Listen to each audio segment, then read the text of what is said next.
હમણાં પ્રવચન કરી આવ્યો. 7,000 છોકરા હતા સુરતમાં.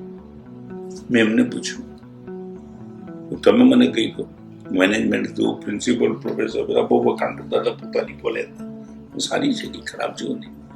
તમે મને પૂછ્યું કે આ કોલેજમાં આવો ત્યારે રિંગ વાગે એનો અવાજ ગમે કે છૂટે ત્યારે વાગે એનો ગમે?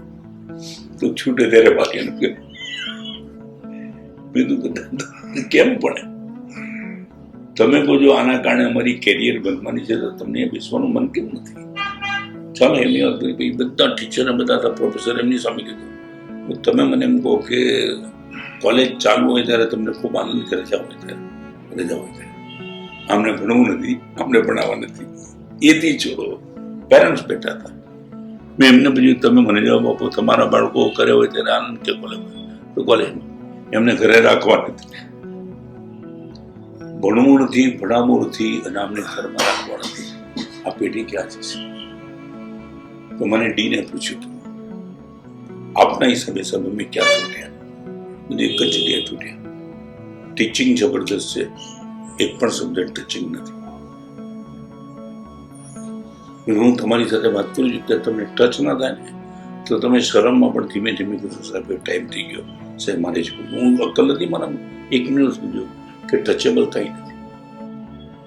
તમને જવાનો અવાજ એટલા માટે ગમે છે, એક પણ સબ્જેક્ટ તમને ટચ હતો, તમે હાર્ડ ટચ. ઠીક છે, તમને લાગે પૈસા કમાવા માટે પડી જાય. Teaching is the number first, touching is the number second, turning is the number third.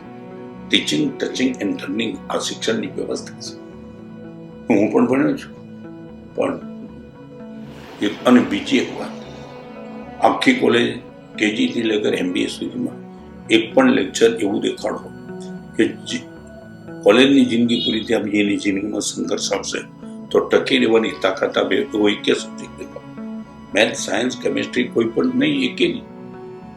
અને તારી જિંદગીમાં પાનકર બી વસંત બી પાનકર આવે, શિયાળો બી ઉનાળો આવે ને સૂર્ય બી સૂર્યાસ્ત આવે, ત્યારે જીવનમાં સફળતા નિષ્ફળતા આવે, દુઃખ સુખ આવે, બિઝનેસમાં માર ખાશો, પરિવારમાં એ રીતે ટકશો કેવી રીતે? એ તો એક લેસન જ નથી. CBSE સાથે મારો પત્ર વ્યવહાર થયો. એમને મેં કીધું કેટલા સ્કૂલોમાં મોરલ એજ્યુકેશન ચાલુ છે. મારી 2 શરત હતી, where is the subject? Subject નથી, અને સબ્જેક્ટ જતો માર્ક્સ નથી. Why not exam?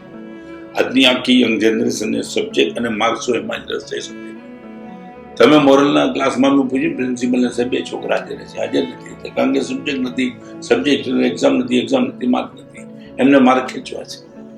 તો જ્યાં સુધી આવી બધી ચીજો તમે સબ્જેક્ટ અને એક્ઝામ તરીકે નહીં ગોઠવો ત્યાં સુધી આઉટપુટમાં શું નથી.